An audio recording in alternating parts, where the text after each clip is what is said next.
हाँ जी भाई, बहुत ही बड़ी हमें एक बदलाव देखने को मिल रहा है, जो कि भारत सरकार द्वारा यह निर्धारित किया गया है कि जो भी कमर्शियल एलपीजी गैसेस है, उन पर करीब 10% की ब्याज बढ़ाया जाएगा। यानी जो भी कमर्शियल गैसेस है, उन पर अब ज़्यादा टैक्सेस लगाया जाएगा, क्योंकि हमें देखने को मिल रहा है कि जो भी हमारे अंतर्राष्ट्रीय देशों में जो युद्ध जैसी समस्या बनी हुई है और लड़ाइयाँ काफ़ी जोरों-तोर से चल रही है, तो उसको देखते हुए हमारा सरकार ने कमर्शियल गैसेस पर इंक्रीज़ यानी कमर्शियल गैसेस पर दामों को इंक्रीज़ किया है। मैं बता दूँ भाई, जो दिल्ली में कमर्शियल गैस पर ₹1883 का जो गैस मिलता था, अब वही रेट को बढ़ा दिया गया है और ₹2078 कर दिया गया है। यानी ₹195 अब बढ़ा दिया गया है कमर्शियल गैसों पर। हालाँकि मैं बता दूँ भाई, इसमें भारत सरकार द्वारा यह बताया गया है कि जो भी डोमेस्टिक गैस है, यानी डोमेस्टिक एलपीजी गैस है, उस पर कोई बदलाव नहीं किया जाएगा। जैसा रेट है वैसा ही रेट पर बेचा जाएगा आम जनता को। लेकिन जो कमर्शियल गैस है, उन पर वृद्धि किया जाएगा रेटों पर, और जैसा कि हमें देखने को मिला है दोस्तों।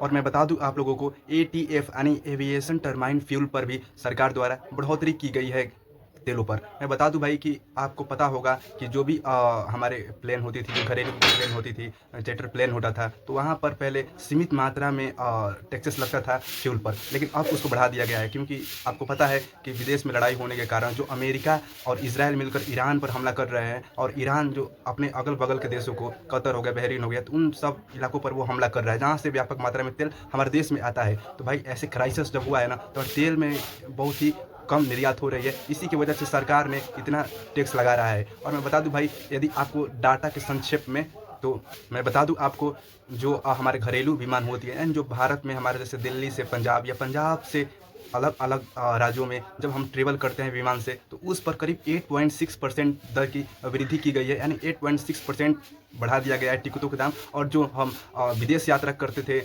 अपने विमानों से, तो वहाँ पर दोगुने से भी अधिक दाम बढ़ाया गया है। यानी टिकट यदि आप लेते हैं, तो वहाँ पर दोगुने दाम से भी अधिक प्राइस उस पर लगाया गया है भाई। तो यह सबसे बड़ी बदलाव हमें देखने को मिला है, और यहाँ पर महामारी के रूप में, हमारे टैक्सेस के रूप में हमारे टिकटों के दाम वृद्धि किया गया है सरकार द्वारा।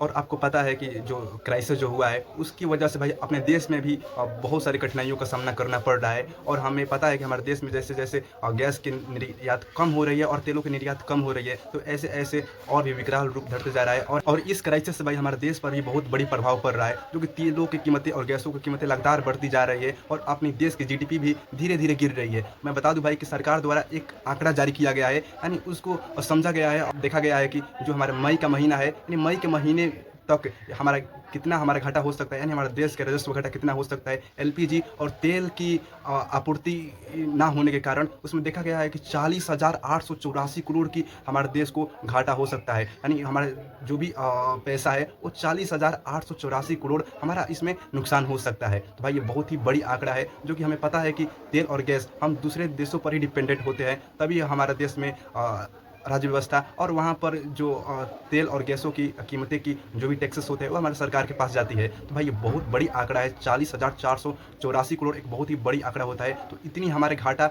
लगने का नुकसान जताया गया है सरकार द्वारा। भाई आप लोगों को क्या कहना है, हमारे कमेंट बॉक्स में अपना राय जरूर दें। और इस महामारी से आप लोग कैसे जूझ रहे हैं, और क्या आप लोगों को गैस मिल रही है या नहीं मिल रही है, अपना कमेंट में, हमारे कमेंट बॉक्स में अपना राय जरूर दें भाई। नमस्कार।